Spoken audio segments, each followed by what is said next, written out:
Buongiorno e ben ritrovati con una nuova edizione del TG Flash di Noi Sicilia. In apertura un condominio fantasma che non è mai esistito, creato soltanto sulla carta per ottenere indebitamente i vantaggi del superbonus 110%.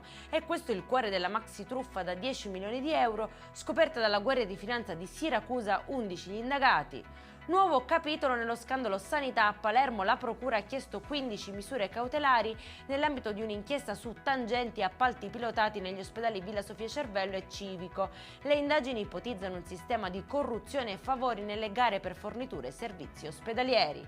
Scoperto e denunciato studente di medicina di Catania che esercitava abusivamente la professione di medico estetico in casa, eseguiva trattamenti senza autorizzazione guadagnando oltre 75.000 euro in pochi mesi. Dalle finte invalidità ai requisiti inesistenti, la Guardia di Finanza di Enna ha smascherato un sistema di sussidi irregolari per oltre 310.000 euro tra reddito di cittadinanza e assegni di inclusione, 62 le persone segnalate.